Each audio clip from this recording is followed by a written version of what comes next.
It's 5:05 and welcome into a Thursday edition of the Carolina Journal News Hour. News Talk 1110 99.3 WBT. I'm Nick Craig. Good morning to you.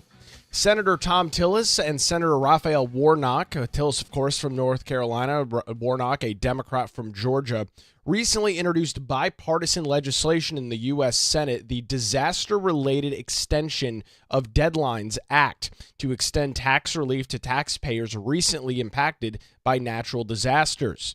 Tillis said in a press release, quote, Helene devastated communities across western North Carolina, leaving many families struggling to recover.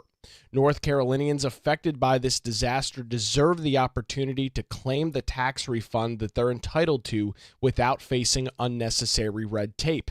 This common sense legislation ensures disaster victims aren't penalized for circumstances beyond their control and provides much needed relief during the hurricane process. There is typically a 3-year window for taxpayers to claim a tax credit or refund for overpaid taxes when a filing deadline is extended due to a federally declared natural disaster or similar event. It does not extend the 3-year look-back period for refunds. This could result in taxpayers relying on extended deadlines and missing the window to claim refunds with the IRS. Additionally, even if the payment deadline is delayed, the IRS is legally required to issue a demand for payment within 60 days of a tax assessment. This can lead to confusing and premature collection notices being sent to disaster-affected taxpayers, adding to their stress during an already very difficult time. The bill proposes key changes to ensure that taxpayers affected by disasters receive the same treatment as all other taxpayers when claiming their refund. It would extend the standard 3-year period for obtaining a refund or credit when the IRS has provided a filing deadline extension due to a natural disaster like Hurricane Helene. This change would ensure that such deadline extensions do not inadvertently shorten the time frame disaster impacted that taxpayers have to claim refunds. Additionally, the act would align the automatic IRS payment deadline with any disaster-related filing deadline extension. The legislation has received support from the American Institute of CPAs and the National Association of Realtors. This follows a letter recently sent by North Carolina's congressional district led by former House Speaker, now U.S. Representative Tim Moore, to the acting commissioner of the IRS, requesting the already extended deadline for Hurricane Helene to be extended from May 1st to September the 25th.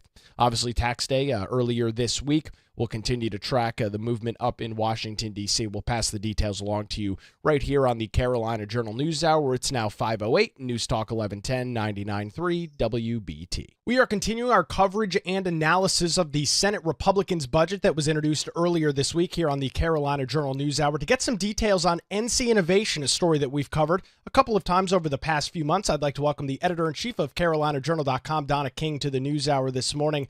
Donna, thanks for the time. It's been a busy week in the General Assembly.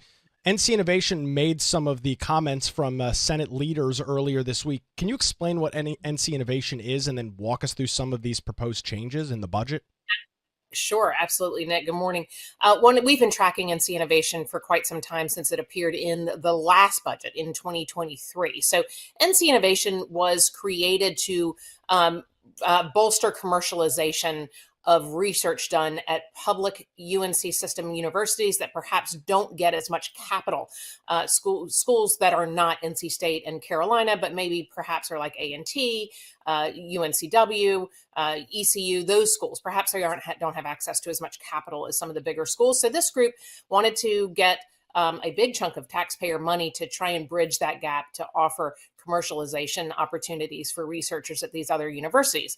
Well, the Senate agreed, and in the last budget, they ended up with $500 million. It's only about half of what they were originally asking for, but it's a big chunk of taxpayer money to a project that has really needed a lot of scrutiny. It's received a lot of scrutiny because it's a lot of money, and it's been going toward these public universities, but private entities. So it's supposed to bridge the gap with so many competing priorities here in 2024, Helene recovery, and all of these other goals. It looks like in this budget, in the Senate budget, they they've changed how they fund it. Instead of a $500 million reserve fund specifically for NC Innovation, it's redirecting nearly all of that money to other public priorities. One of the priorities that they're really talking about here is something called North Carolina Children's Health Inc. Now, again, this is kind of a public-private thing, and I'm sure it's going to get a lot of attention too, but it's a project between UNC Health, public, and Duke Health, private. They want to build a state-of-the-art children's hospital campus in the Triangle area that will really have all kinds of pediatric services for healthcare and hospitals and treatment, and really move the needle in research available in North Carolina. It's supposed to be a huge project. 400 million of that money originally from NC Innovation would then go to this children's hospital. So we're talking about this money moving around. There was even some legislation filed earlier this year as it related to clawing back some of that money from NC Innovation. Sure. Suffice to say, Donna, that lawmakers, at least in the Senate, got a little wind of that and decided to at least move some of this money out. I think so. There's been kind of some fighting back and forth. NC Innovation they did pass a performance audit by the state auditor, so that's encouraging. But there were some recommendations from the state auditor that said, look, you need better transparency, better communication with your board of directors. That's where some of the conflict has come in. The state legislature, in the interest of keeping an eye on taxpayers' money in NC Innovation, they got some appointments to the board of directors, and that's created some internal conflict. One of the things to note that with this 400 million that disappears, so do lawmakers' appointments to the board of directors. So that's something. They're not going to have those eyes on the ball that they did before.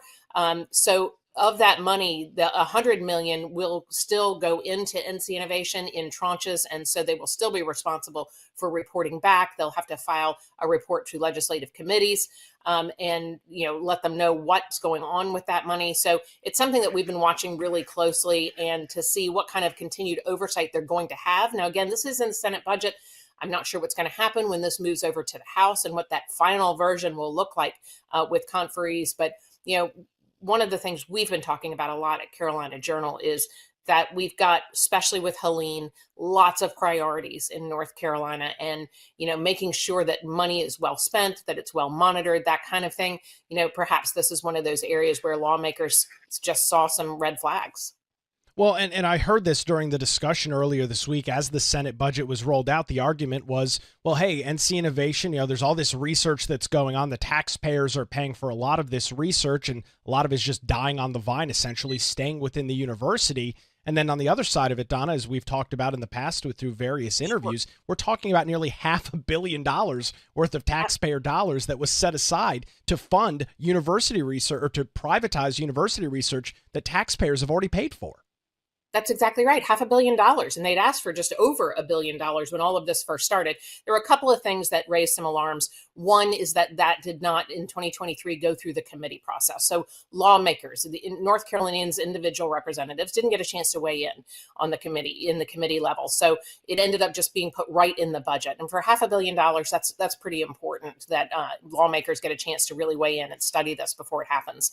A couple of things that also change in the Senate budget.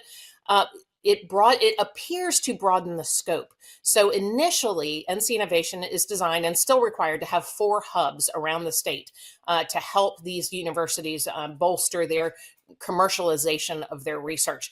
But the language seems to change, that it expands it to just higher education research institutes. So what does that mean? Does that mean Duke can then take advantage of these grant systems? Those are some questions that remain to be answered as we move forward in the budget process. So we'll certainly be watching that considerably. You mentioned, you kind of hinted at it a little bit. What exactly does this budget process look like, Donna? We got the results from the Senate earlier this week. Presumably the House will have a press conference in the next couple of weeks with their priorities, and then I guess they'll duke it out and figure out what comes forward and what makes its way into the final budget. Exactly. So they alternate. So this year, the Senate presented theirs first. In other years, I believe it's even odd. In even years, the House will present theirs first. So we're going to hear from the House on their priorities. We expect that to be different. It always is. And then they'll confer. They'll build a committee of conferees to come out with the final version. The fact that this is out this early is always encouraging because perhaps they will be back out. They will gavel out of the session by July 4th. I'm not going to hold my breath. They rarely are able to hit that deadline, but they say they're going to. So from now, if they've pre-negotiated some of these key points, things like certificate of need, we've talked about that on your show before. Will these things disappear in that budget process? I don't know. It depends. It's going to depend on those competing priorities and actually, the power of the hospital system that is very, very interested in keeping certificate of need in place. Taxes, pay raises for state employees, all of these things will go back on the table as these conferees come together. We'll not only continue to track the details on NCInnovation, but both the sets of budgets as they are rolled out. Donna, where can folks keep up to date with that this morning? Absolutely. Head over to carolinajournal.com and we'll have it all right there. And then on Thursday evening, you can catch the debrief and we'll be doing analysis on YouTube. Donna King joins us this morning on the Carolina Journal News Hour. Where it's now 5:16, News Talk 1110, 99.3 WBT. It's time to get a look at traffic this morning, a look at the roadways with Boomer Von Cannon. Hey, thank you, Nick. Good.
WBT and Tommy D Productions presents George Norrie Live. That's Saturday, April the 19th, 5 to 8 p.m. at the Booth Playhouse in Charlotte. The legendary George Norrie from Coast to Coast AM will lead an interactive evening featuring special guests Vincent Jania, Samantha Fay, and Danian Brinkley.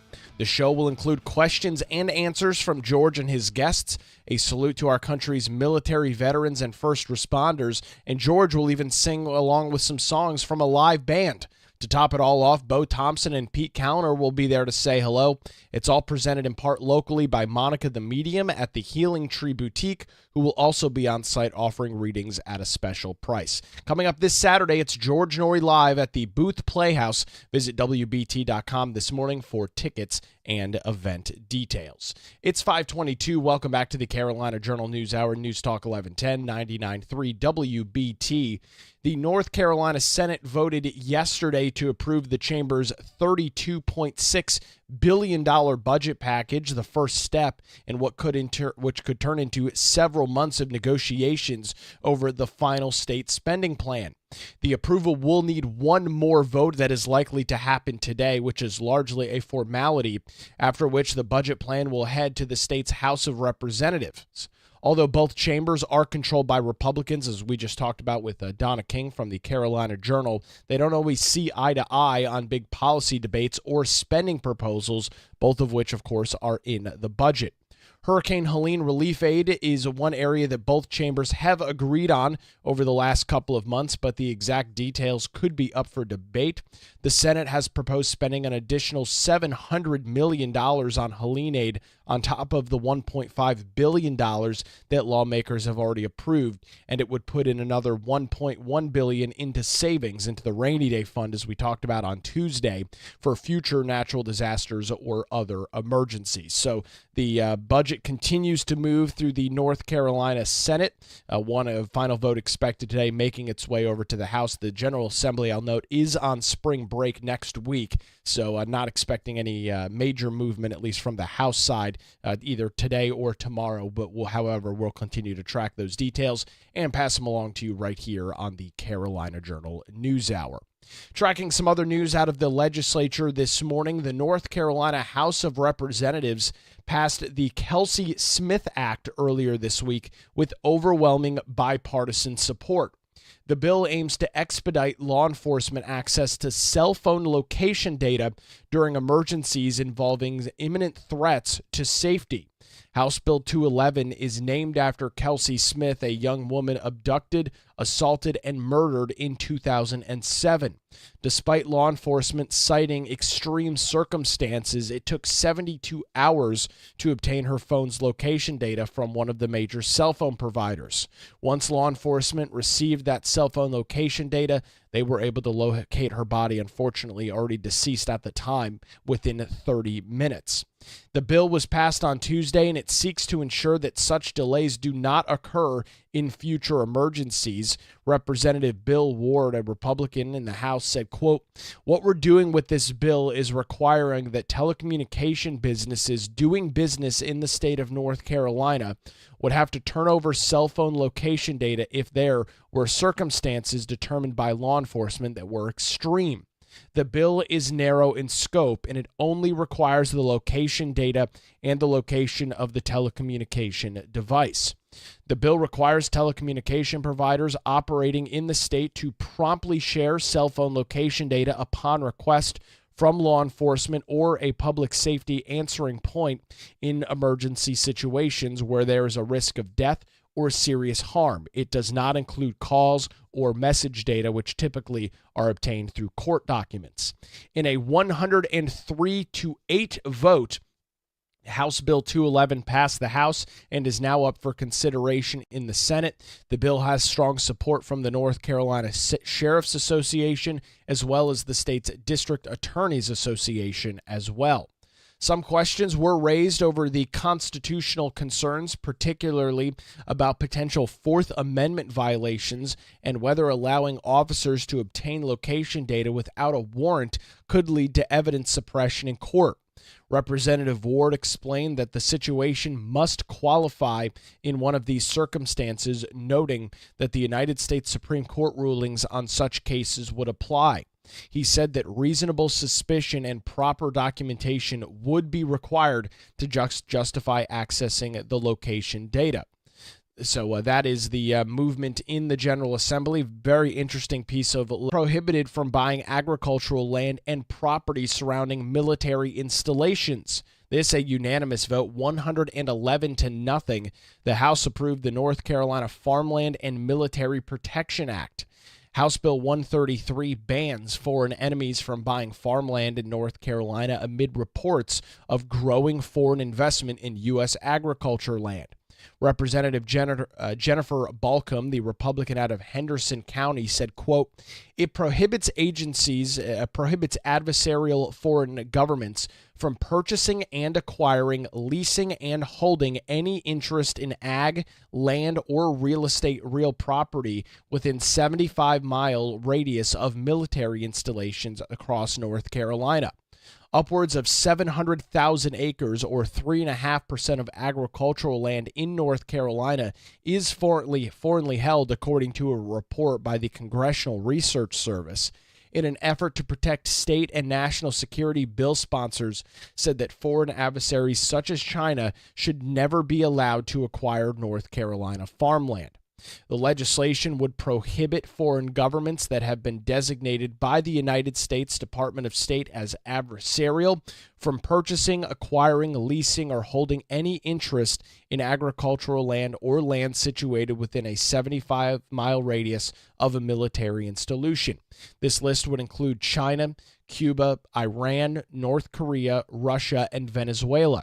It would also apply to businesses in which one of these foreign adversarial governments have the controlling interest in that company, more than 50% ownership. Representative John Bell, the Republican from Wayne County, said, quote, "It is a direct threat to our state and our nation to allow China and other adversaries to buy farmland and property surrounding military bases. We must act now to close this dangerous loophole and put a stop to these foreign land grabs." Similar legislation was unanimously approved by the House in the last legislative session. However, it was not considered by the United States Senate. So with that, that bill has passed all of its second and third reading, or it has passed its second reading and third reading. It now makes its way to the North Carolina Senate, Senate Bill 504. That's where they'll have to take up that legislation. We'll track the details on our website, where you can read more, carolinajournal.com, and of course keep you up to date right here on the Carolina Journal News Hour, where it's now 5:29 and News Talk 1110 99.3 WBT. Time to get another look at the roadways on your Thursday morning commute. A look at traffic with Boomer Von Cannon. Hey, thank you.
536. Welcome back to the Carolina Journal News Hour. News Talk 1110 99.3 WBT. I'm Nick Craig. Good Thursday morning to you.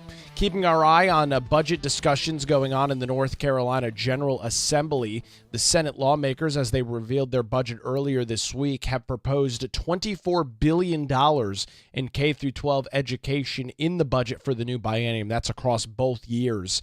That includes across-the-board raises for teachers and school personnel, continued funding for the very popular Opportunity Scholarship Program, investment in classroom resources, all of this while addressing workforce development initiatives. The proposal includes an average of 2.3% pay increase for public school teachers in the 25-26 fiscal year and an overall average increase of 3.3% over the biennium. Additionally, teachers would receive a $3,000 bonus spread out over 2 years, with non-certified school personnel also receiving a benefit from the state's proposal, receiving a 1.25% pay increase. Governor Josh Stein's proposed budget, which came out a couple of weeks ago, included significantly larger salary hikes at an average increase of 10% over the biennium. State Senator Michael Lee, the Republican from New Hanover County, said in a statement, quote, "Our K-12 public schools, UNC system campuses, and community colleges are incredible assets to our state, and our budget recognizes that by increasing pay, supporting student outcomes, and improving workforce development offerings, we are continuing to fund education." The budget continues to fund the very popular Opportunity Scholarship Program. That's the state's voucher program meant to enable K-12 students to attend an eligible private school of their family's choosing. Stein's budget proposal put a moratorium on new students in the program and eventually phased it out entirely. Another school choice victory in the state budget is shifting more responsibility for charter school governance away from the State Board of Education to the Charter School Review Board. The state board, controlled by the Democrat appointees, has been at odds with the legislature over the approval of new charter schools for a number of years now. Among other education-related initiatives, the Senate budget expands early literary programs to support students in 4th and 5th grade. The effort is built on a successful campaign that ran from K-3 students to strengthen some of those foundational literary skills.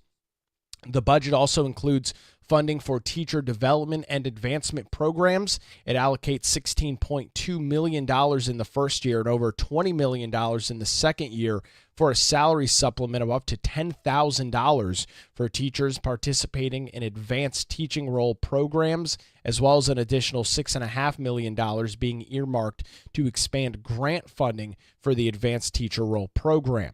The proposal also reimagines the teacher apprenticeship program by transitioning it under Apprenticeships NC at the community college system.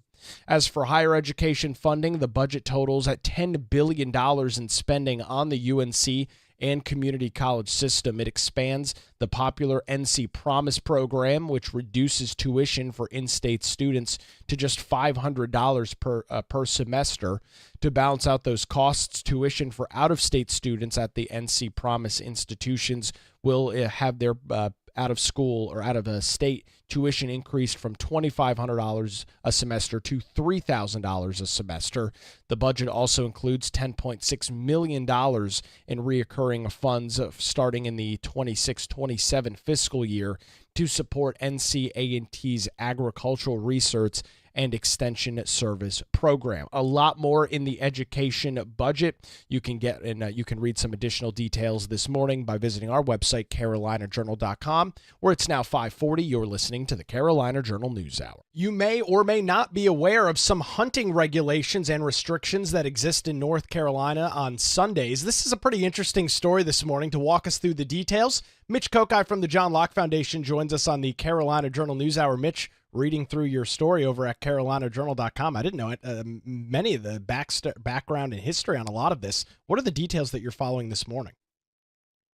Well, people who are longtime hunters in North Carolina will know that for years and years, the state banned hunting with any armed weapons on Sundays. It was something that was just a commonplace thing to ban hunting on Sunday, along with other things that were banned. But in 2017, the General Assembly opened up the door on hunting on Sunday, but still kept some restrictions. There were time and place restrictions. There were some restrictions on the types of animals that you could hunt. There were some restrictions on the use of dogs for hunting. So while hunting was opened up to some extent in 2017, there still were a number of restrictions on Sundays.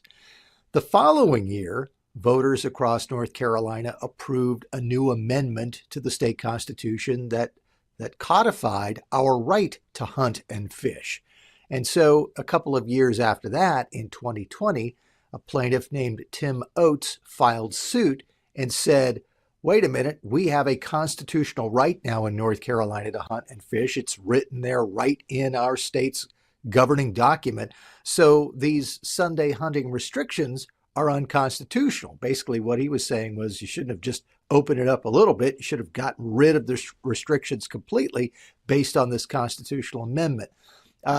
This week, the State Court of Appeals, in a unanimous opinion, said no, those hunting restrictions are fine. And basically, this came down to whether the General Assembly still had a right or authority to pass laws that would restrict hunting, given that the voters put this constitutional right to hunt and fish in the Constitution. And the State Court of Appeals said the answer was yes. If you actually look at the constitutional amendment itself, which now sits in our Declaration of Rights, it's a fairly long amendment, and one of the things that it says is that we have this right to hunt and fish subject to laws approved by the General Assembly and to rules based on legislative authority. And so the State Court of Appeals, in an opinion written by Judge John Arrowwood, said this is a grant of power within the Constitution that gives the General Assembly the right to make these restrictions. And since that right is in there for the General Assembly, or that grant of power, you would look at the laws that are passed and give them what's called a rational basis review rather than a strict scrutiny review. For people who don't follow court cases very closely, strict scrutiny says you are passing a law that deals with a fundamental right, and so we're going to look really closely here to see whether this is something that should be allowed to stand. And because it's a fundamental right, you have to pass a really high hurdle. In a rational basis review, basically the General Assembly just has to have some acceptable reason that would make sense to a rational person about why they would want to do this. And Judge Arrowwood and his colleagues said there's definitely a rational basis for doing this. You might want to protect people going to church with some of those time restrictions. You might want to protect other people who would go onto land that might be hunted for other purposes. So there are a number of rational reasons why you would want to ban hunting, or at least restrict hunting on Sunday. And so this law can stand. So basically, the fact that we have the constitutional right now to hunt and fish as guaranteed by the amendment in 2018 doesn't mean that the General Assembly can't place some limits on Sunday hunting. Well, and I guess maybe a similar thing to bring up would be that there are current seasons for hunting certain animals with certain kinds of weapons across the state of North Carolina and many other states as well. That's pretty common. You've got specific seasons. I guess, Mitch, that would fall under this same thing as well, even though there is that constitutional right. As you noted it, there are still restrictions as to when you can do certain things in certain places. Yes, and I think if the plaintiff had won this case and said that and the courts had said, well, no, that constitutional amendment says that you can't have these Sunday hunting restrictions, then I think other suits could have challenged hunting seasons or any other types of hunting regulations, saying, hey, our state constitution now says we have the right to hunt and fish. You can't, General Assembly, put in place restrictions on that right because it's a fundamental right. So I think had the court ruled in the other way, it really would have opened the door for other legal action challenging hunting seasons and challenging other hunting regulations.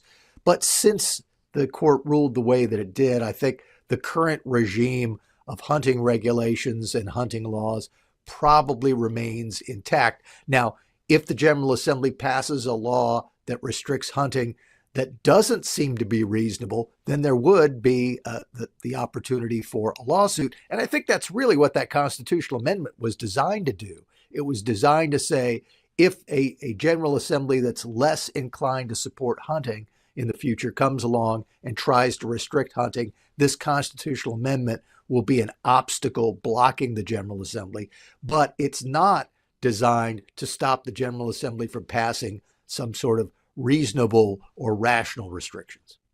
You mentioned this was in the state's second highest court system, the appeals court. It was a unanimous decision, as you already mentioned to us this morning. Mitch, do you think something like this gets appealed, or is it essentially dead on the vine as we talk about it this morning? It really depends on whether the plaintiff in the case, who's a single individual, a fellow named Tim Oates, wants to go any further. He filed suit in 2020, so basically he's been going through this court process now for 5 years. At this point, he might decide, well, it looks like the deck is stacked against me, or he might say, I've been working at this for 5 years. Why stop now? I might as well try to get it to the state Supreme Court. Now, because it was a unanimous ruling, and basically looked at the constitutional amendment and said the General Assembly has the power to do this, it's not entirely clear that the state Supreme Court would even want to take this up. The state Supreme Court might just say, if there is an appeal, that it wouldn't bother taking the case. There's nothing that would force the state's highest court to review this decision. It's a very interesting story. We've got some background and some other things as it relates to details on this story up on our website this morning, carolinajournal.com. We appreciate the time. Mitch Kokai from the John Locke Foundation joins us on the Carolina Journal News Hour. It's now 5:48, News Talk 1110, 99.3 WBT. A time for a look at traffic with Boomer Von Cannon. Hey, thank you.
Get ready, Charlotte. The Mech Mile, presented by Albemarle, is back at the American Legion Memorial Stadium coming up on May 10th. Whether you walk, run, or jog, there's a spot for you. All ages, all speeds, everyone is welcome. Kids under 13 run for free when they register. You can sign up now at mechmile.com and score your custom medal and t-shirt. That's mechmile.com. It's 5:53. Welcome back to the Carolina Journal News Hour. News Talk 1110 99.3 WBT. Turning our attention back to the General Assembly this morning, here's an interesting piece of legislation for you. North Carolina state lawmakers want to allow more lottery winners to claim their prizes anonymously, citing stories of jackpot winners being harassed by friends, family members, and outsiders.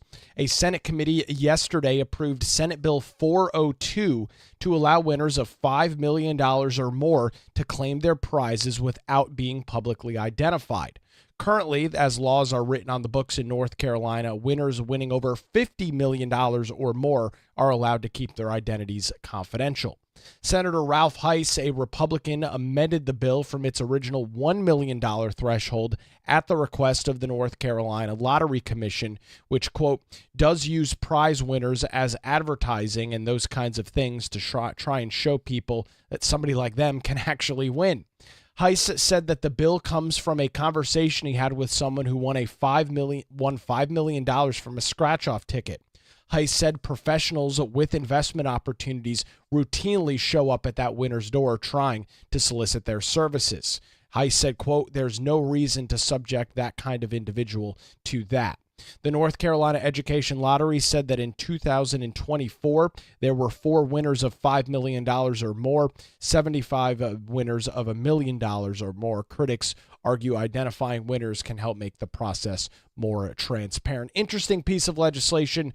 We'll keep an eye on it as it makes its way through the Senate and then make its way crossover into the House right here on the Carolina Journal News Hour. Again, recapping some news this morning, the House unanimously agreed yesterday that hostile governments like China and Russia should be prohibited from buying agricultural land and property surrounding military installations. In a 111-0 vote, unanimous, the House approved the North Carolina Farmland and Military Protection Act. For those keeping track at home, that's House Bill 133, and it bans foreign enemies from buying farmlands in North Carolina amid reports of growing foreign investment in U.S. agricultural land. State Representative Jennifer Balcom, who's the Republican out of Henderson County, told the House Rules Committee, quote, it prohibits adversarial foreign governments from purchasing, acquiring, leasing, and holding any interest in agricultural land or real estate property situated within a 75-mile radius of a military installation. Upwards of 700,000 acres, about 3.5% of ag land in North Carolina, is currently foreignly held, according to a report from the Congressional Research Service. In an effort to protect the state and national security, bill sponsors said that foreign adversaries such as China should never be allowed to acquire North Carolina farmland. If this legislation is to go forward, it would be relevant for those that are designated by the U.S. Department of State as adversarial. That list includes China, Cuba, Iran, North Korea, Russia, and Venezuela. Also to note, it would also apply to businesses in which one of these foreign adversarial governments have a controlling interest over the company. So even a private company that has significant government influence would also fall under these new regulations and new restrictions. We'll continue to track its path through the North Carolina General Assembly over on our website, carolinajournal.com. Well, that's going to do it for a Thursday edition of the Carolina Journal News Hour. WBT News is next, followed by Good Morning BT. We're back with you tomorrow morning, 5 to 6, right here on News Talk 1110 and 99.3 WBT.